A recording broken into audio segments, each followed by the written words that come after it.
के इस खास अवसर पर हर साल की तरह इस साल भी लोकतंत्र मिरर लेकर आया है एक खास सीरीज, जिसमें हम बात करने वाले हैं उन महिलाओं से जिन्होंने विभिन्न क्षेत्रों में अपनी नई पहचान बनाई है। नमस्ते, मैं पूजा विश्वेकर और लोकतंत्र मिरर के इस खास सीरीज में आप सभी का एक बार फिर स्वागत है। आज हमारे साथ मौजूद है दिव्या नाइक मैम, जो डिवाइन ट्यूशन क्लासेस की ओनर है और इसी के साथ ही 2015 में उन्होंने भारत को गोल्ड मेडल दिलाने में भी अपना योगदान दिया। तो आइए बात करते हैं उनसे और जानते हैं उनके विचार वुमेन्स डे के अवसर पर। मैम, मेरा सबसे पहला सवाल आपसे ये है कि आपके लाइफ की जर्नी कैसे रही है, आपने कैसे इन सारे फेजेस को पार किया है और इस मोमेंट पे आज खड़ी है। सबसे पहले तो वुमेन्स डे की सभी को हार्दिक शुभकामनाएं।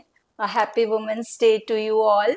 और मेरी लाइफ की शुरुआत अगर मैं बोलूँ तो जब मैं 8th स्टैंडर्ड में थी तब मेरी चाची जो है वो स्पेशल स्कूल में थी। तो उनके स्पेशल स्कूल में नवरात्रि सेलिब्रेशन होता था। मैं मुंबई से हूँ, तो मुंबई में विले पार्ले स्कूल में गुजराती स्पेशल स्कूल थी।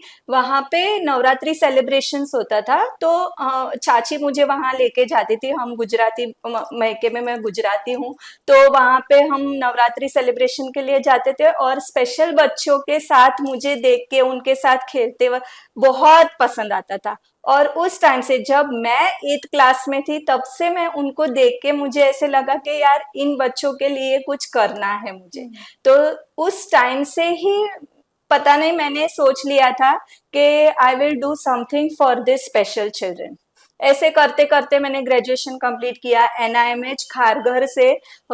नवी मुंबई से मैंने स्पेशल एजुकेशन, काउंसलिंग, ये सब कोर्स शुरू किए। और इस तरह से फिर मैं Holi cross convent special school में ज्वाइन हुई। तो वहाँ से फिर शुरुआत हुई स्पेशल ओलंपिक्स की। स्पेशल ओलंपिक्स में मैंने 2010 में national coaching athletics championship, national championship special Olympics का, उसमें मेरा सिलेक्शन हुआ था। जैसे मैं Holi cross convent special school में मैंने ज्वाइन किया, तो वहां से फिर मैंने बच्चों को, जैसे मैं डांस वगैरह सिखाती थी, तो बहुत सारे इवेंट्स लेती थी और स्पेशल बच्चों को मैं ऑल ओवर इंडिया में नई नई एक्टिविटीज वगैरह के लिए लेके जाती। Not only sports but dance, art and craft वगैरह, everything. So we used to take them all over India for activities. तो सिटी मॉन्टेसरी स्कूल में लखनऊ में मैं बच्चों को लेके जाती थी। इंटरनेशनल इवेंट्स होता था वहां पे। हमने मुंबई टेररिस्ट अटैक पे मुंबई टेररिस्ट अटैक थीम पे मैंने डांस कोरियोग्राफ किया था। इनफैक्ट वहां मुझे फारूक शेख सर, एक्टर जो है, जो अब नहीं रहे, उनके हाथों से हमें फर्स्ट प्राइज भी मिला था। और ये सारी जर्नी, मतलब इतना सारा सब स्पेशल बच्चों के लिए मैं जो डांस कोरियोग्राफ करना, फिर स्पेशल ओलंपिक्स में सिलेक्शन होना, यहाँ से शुरुआत हुई। स्पेशल ओलंपिक्स में 2010 में आंध्र प्रदेश में नेशनल चैंपियनशिप एथलेटिक्स का था। वहां पे गोल्ड मेडल्स आए हमारे बच्चों को और यहीं से मैंने शुरुआत की, यहाँ से मैंने सीखा। हमारे जो एरिया डायरेक्टर थे उस टाइम में, इंडिया के डायरेक्टर जो थे, विक्टर वास सर, उन्होंने मेरी एबिलिटी देखी कि बच्चों के साथ कैसे काम कर रहे हैं, कैसे है। Even our area director, Maharashtra state के एरिया डायरेक्टर सेंड्रा मैम थे। फिर सुलेखा मैम थी दिल्ली से, जो कोचिंग कैंप्स लेती थी। तो ये सब लोगों ने मुझे स्पेशल ओलंपिक्स में बहुत मतलब मेरी एबिलिटी देख के स्पेशल बच्चों के लिए वर्क करने के लिए उत्साह है। और मैंने फिर ऐसे करते करते मेरा सिलेक्शन हुआ। प्रेपरेटरी कैंप्स हुए, जैसे वर्ल्ड गेम्स के लिए सिलेक्शन होता है तो प्रेपरेटरी कैंप्स होते हैं। तो सिलेक्शन हुआ। फिर उन प्रेपरेटरी कैंप्स में भी मेरे साथ बहुत सारे एक्सपीरियंस्ड भी थे। तो आई वाज लाइक, पता नहीं सिलेक्शन होता है कि नहीं, बट वर्ल्ड गेम्स के लिए मैंने मतलब पूरा अपना 100% दिया और स्पेशल बच्चों के लिए जो हो सकता है वो किया। और इसी तरह से फिर वर्ल्ड गेम्स में सिलेक्शन हुआ। लॉस एंजलिस अमेरिका में हमने इंडिया को रिप्रेजेंट किया। मेरी गेम थी टेबल टेनिस। मैंने टेबल टेनिस में बच्चों को ट्रेन किया था। मैं सॉफ्टबॉल में थी। सॉफ्टबॉल गेम, बेसबॉल गेम जो है वो इंडिया में नहीं चलती है ज्यादातर, बेसबॉल। तो सॉफ्टबॉल गेम हमने स्पेशल ओलंपिक्स में इंट्रोड्यूस किया था। यहाँ मेरे हस्बैंड थे जो मेल कोच थे और मैं फीमेल कोच थी। हम लोगों ने सॉफ्टबॉल की टीम बनी थी हमारी स्पेशल ओलंपिक्स की। तो सॉफ्टबॉल टीम का मेल मेल टीम थी वर्ल्ड गेम्स के लिए, ओके। फीमेल टीम नहीं थी। तो मेरी गेम दो थी, एक सॉफ्टबॉल और एक टेबल टेनिस। तो मैं फिर इसलिए टेबल टेनिस के लिए सिलेक्ट हुई थी वर्ल्ड गेम्स में।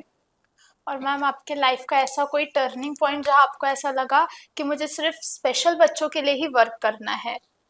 ओके, टर्निंग पॉइंट्स तो बहुत सारे हैं। जैसे मैंने आपको कहा कि मेरी चाची के स्कूल में जैसे मैंने फर्स्ट टाइम देखा था, तो उसके बाद से जो टर्निंग पॉइंट्स है वो बहुत सारे टर्निंग पॉइंट्स है।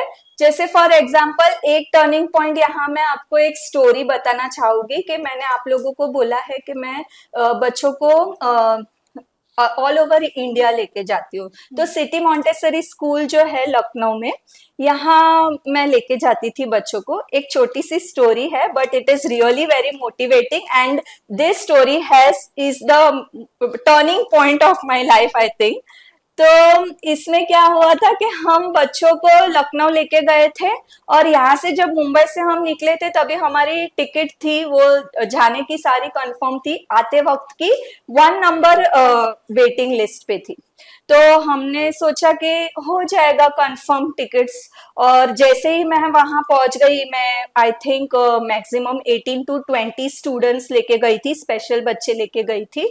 और मेरे साथ कुछ टीचर्स भी थे, कुछ पेरेंट्स भी थे।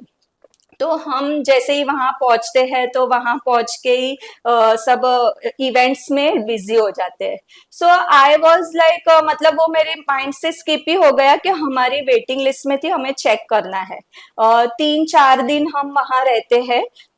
हमारे इवेंट्स खत्म हो गए, हमें प्राइजेस मिल गया, वी वर वेरी हैप्पी। निकलने का वक्त था, फिर भी मैंने टिकट चेक नहीं की थी। और जब हम स्टेशन पे पहुंचे, स्टेशन पे पहुंचते ही पता चला कि हमारी टिकट्स तो अभी भी वेटिंग लिस्ट पे है, कंफर्म नहीं हुई है। एंड इमेजिन के, मतलब हम सभी इतने डर गए थे कि स्पेशल बच्चों को अभी लेके कैसे जाना है। सो दैट वाज, और उसमें से कंफर्म टिकट हुई थी आई थिंक ओनली 2 या 3 टिकट्स कंफर्म हुई थी, जिसमें हमने, हमारे साथ एक मावशी थी, उनको भेज दिया एक बच्चे के साथ, 2 बच्चों के साथ। 2 स्पेशल बच्चे जो छोटे थे, जो सबसे छोटे थे, उनके साथ हमने उनको भेज दिया कि आप चले जाइए, हम हमारा देख लेते हैं कैसे करना है। तो मैं भगवान पे बहुत विश्वास करती हूँ एंड मुझे बहुत, मतलब विश्वास है। और पता नहीं, God always give me the way, I feel like. तो ऐसे इस तरह से फिर हमने सिटी मॉन्टेसरी स्कूल में फोन किया कि ऐसे ऐसे हुआ है। उन्होंने बोला टेंशन मत लीजिए, आप यहाँ आइए, यहीं पे रहिए जब तक आपका सोल्यूशन नहीं निकलता कुछ। देन मैं, आई वॉज लाइक अब क्या करे, अब क्या करे। सडनली मुझे क्लिक हुआ, मेरे साथ एक स्टूडेंट थी, उसकी आंटी जो थी वो फ्लाइट में एयर हॉस्टेस में या ऐसे कुछ काम करती थी। सो मैंने तुरंत ही उनको फोन किया, उसकी मम्मी को फोन किया, वो लड़की हमारे साथ थी, उनकी मम्मी को फोन किया। उनकी मम्मी को बताया कि ऐसे ऐसे सिचुएशन है, अभी हमें कैसे भी करके फ्लाइट की टिकट करनी पड़ेगी।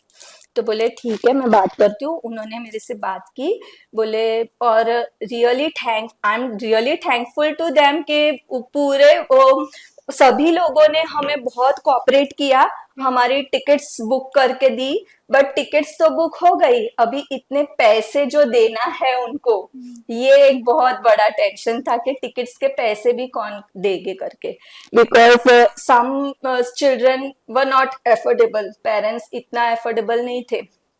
तो एक ये भी क्वेश्चन मार्क था। बट मैंने सोच लिया था कि नहीं, मुझे मेरे स्पेशल बच्चों को घर सही सलामत पहुंचाना है।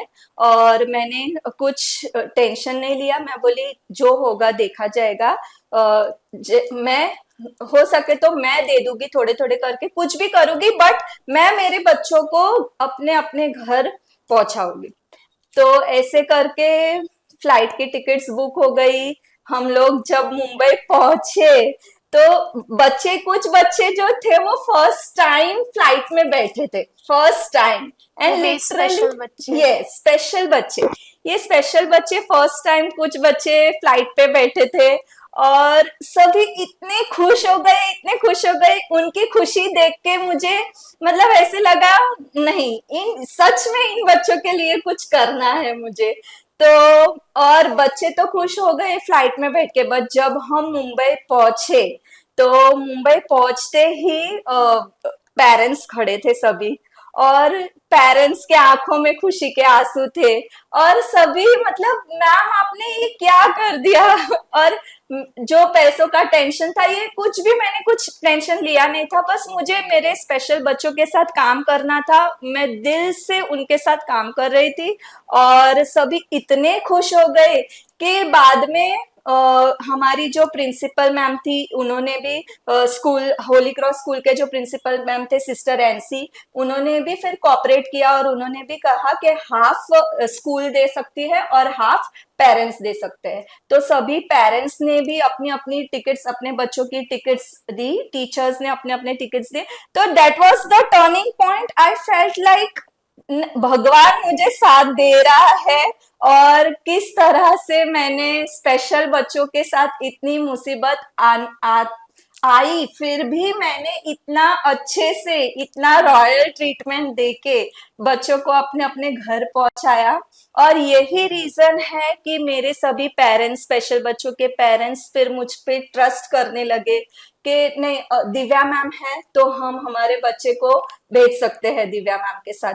तो ऐसे करते करते मैंने बहुत सारे इवेंट्स किए, स्पेशल ओलंपिक्स में भी बहुत सारे इवेंट्स किए, बच्चों को लेके गई, बच्चों ने मेडल्स लाए, बहुत सारे अचीवमेंट्स किए। तो this was the one achievements जो बहुत बड़ा टर्निंग पॉइंट था मेरे लिए, कि इसके कारण मैंने सोचा कि नहीं, मुझे लाइफ में बच्चों के लिए कुछ ना कुछ करना है।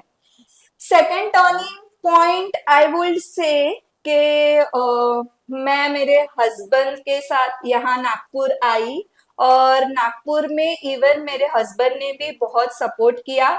हमने मिलके वर्ल्ड रिकॉर्ड इंडिया किया, Zumba together with special children. हमने मैक्सिमम बच्चों को जुम्बा टुगेदर करवाया। That was 812 students I think. और सभी मल्टीपल डिसेबल्ड बच्चे थे, ब्लाइंड थे, फिजिकली हैंडीकैप थे, इंटेलेक्चुअली डिसेबल्ड थे, सभी बच्चे थे।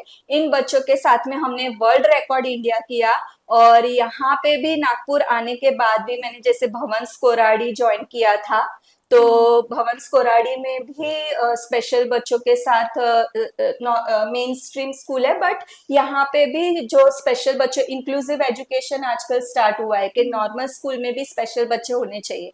तो भवंस कोराड़ी में भी मैंने बहुत सारे बच्चों के साथ अचीवमेंट्स लिए हैं।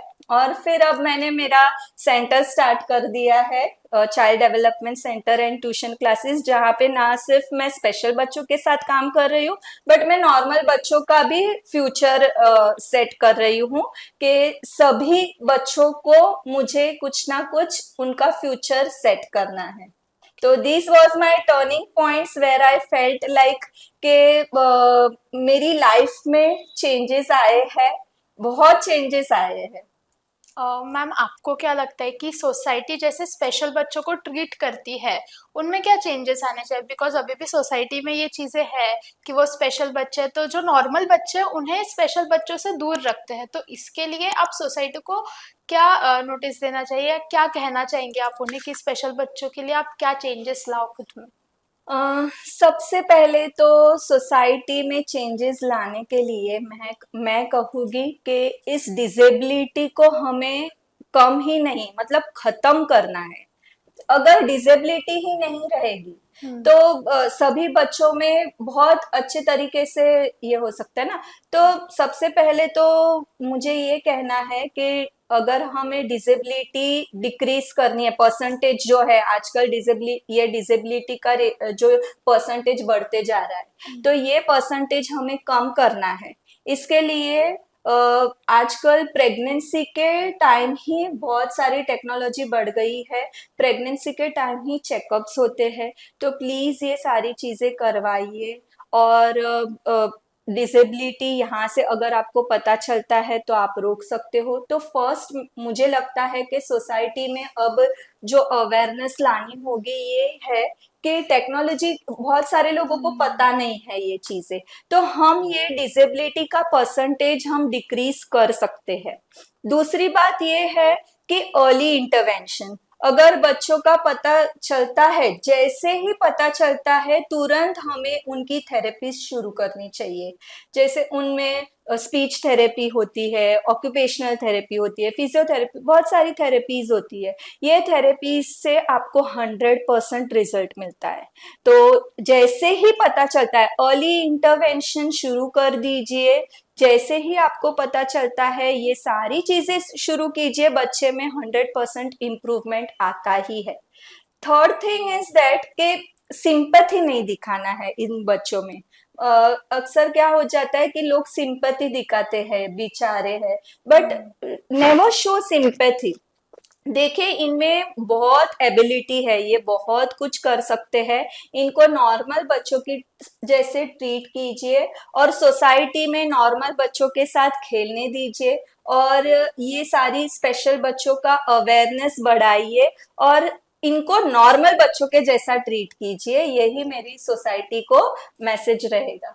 ओके मैम, 2015 में जब आपने गोल्ड मेडल जीता इंडिया के लिए, उसके पहले की लाइफ और उसके बाद के लाइफ में क्या डिफरेंट आपको देखने के लिए मिला, या कुछ ऐसा स्पेशल ट्रीटमेंट मिला आपको, आपने गोल्ड मेडल जीता उसके लिए, या उसके पहले और अभी की लाइफ नॉर्मल है जैसी थी?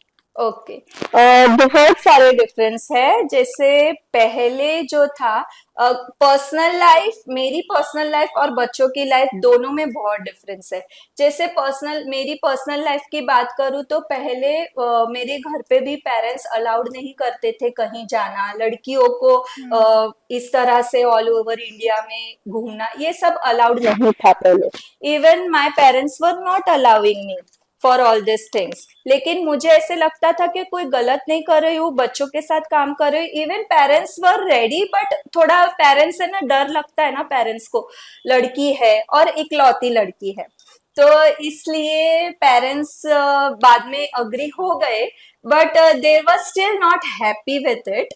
But after when I got selected for Special Olympics World Games, still they were little worried, okay?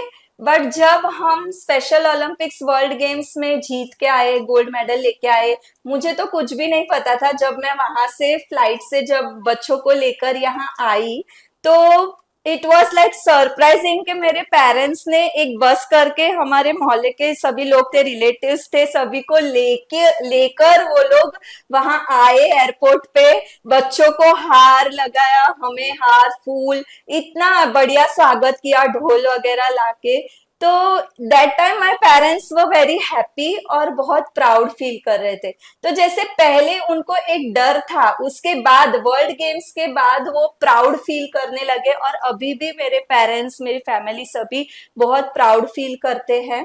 बच्चों की बात करूं तो बच्चों के लिए जब हम स्पेशल बच्चों के लिए इवेंट्स करते थे, तो इवेंट्स के लिए परमिशन का भी बहुत प्रॉब्लम होता था, इवन पेरेंट्स के पास से, खास करके लड़कियों का। इवन ग्राउंड परमिशन, अगर ग्राउंड लेना है या कुछ बच्चों के लिए कुछ ना कुछ करना है, तो परमिशंस, हर जगह से परमिशंस की बहुत दिक्कतें आती थी।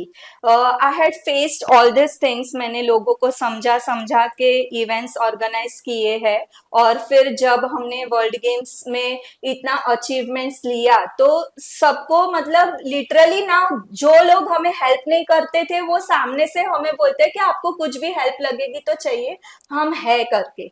इवन बच्चों में उसके बाद वो लोग अब जॉब करते हैं। स्पेशल बच्चे, इमेजिन स्पेशल बच्चे 5 स्टार होटल में हाउस कीपिंग का जॉब करते हैं, सीए के ऑफिस में कंप्यूटर स्किल्स को लेकर वर्क करते हैं, स्पेशल बच्चे, और वो लोग अर्न भी कर रहे हैं। सो बहुत चेंजेस है वर्ल्ड गेम्स के पहले और वर्ल्ड गेम्स के बाद भी, and they are doing their best. Special बच्चे सभी मतलब अपना बेस्ट देते हैं और उनकी लाइफ में भी बहुत चेंजेस आते हैं। Thank you ma'am. तो ये थी दिव्या मैम की कहानी। ऐसे ही खास एपिसोड देखने के लिए जुड़े रहिए लोकतंत्र मिरर के साथ।